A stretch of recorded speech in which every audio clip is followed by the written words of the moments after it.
आजादी का अमृत महोत्सव।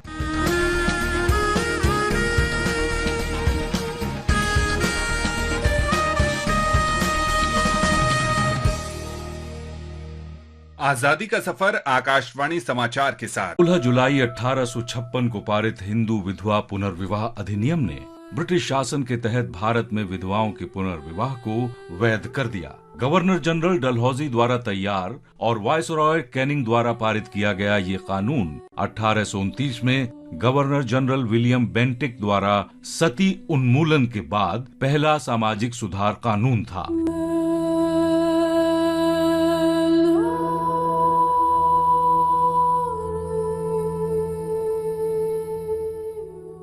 उन्नीसवीं शताब्दी के शुरुआती दशकों में बंगाल में बहुविवाह और बाल विवाह आम बात थी।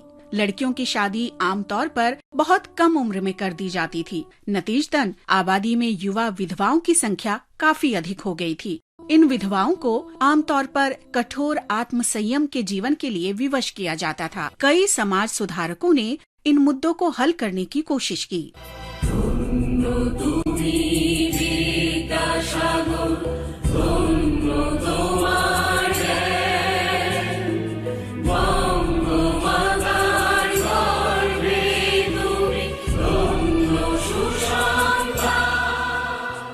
विधवा पुनर्विवाह संघ की स्थापना 1856 में विष्णु शास्त्री पंडित ने की थी।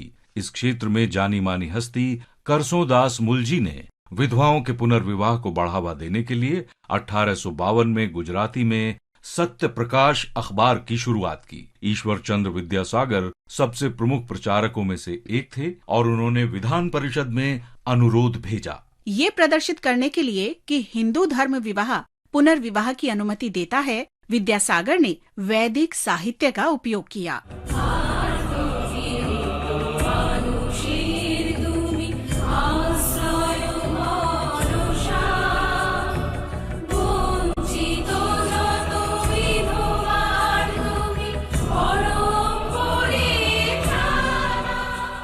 अधिनियम ने हिंदू विधवाओं के विवाह को मान्य और विनियमित किया। इसमें एक पुनर्विवाहित विधवा को उसी तरह के अधिकार और विरासत देने को मान्यता दी गई जिस तरह के उसे पहली बार विवाह करने पर प्राप्त होते। ये अधिनियम उन पुरुषों को भी कानूनी रूप से संरक्षण देता है जो विधवा से विवाह करते हैं। हिंदू विधवा पुनर्विवाह अधिनियम पारित होने के बाद पहली शादी उत्तरी कलकत्ता में 7 दिसंबर 1856 को हुई और दूल्हा ईश्वर चंद्र के करीबी दोस्त का बेटा था।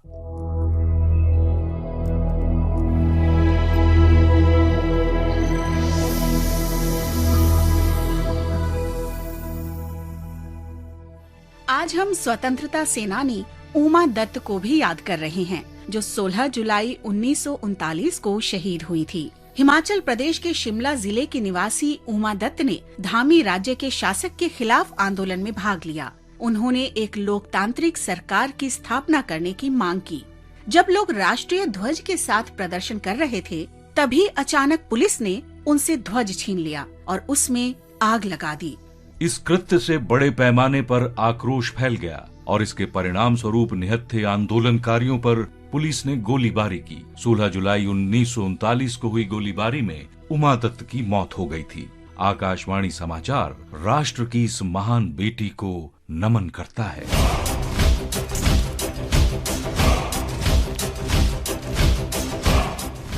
हम स्वतंत्रता कार्यकर्ता शीतल सिंह को भी आज याद कर रहे हैं, जिन्होंने 1857 में स्वतंत्रता के पहले युद्ध में भाग लिया था।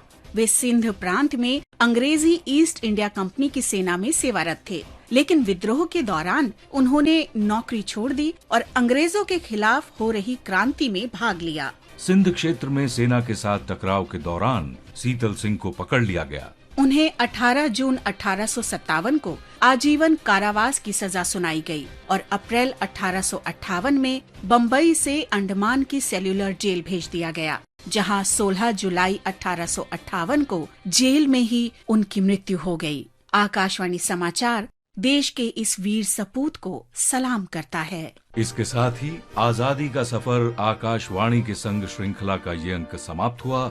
मिलते हैं कल अगली कड़ी में।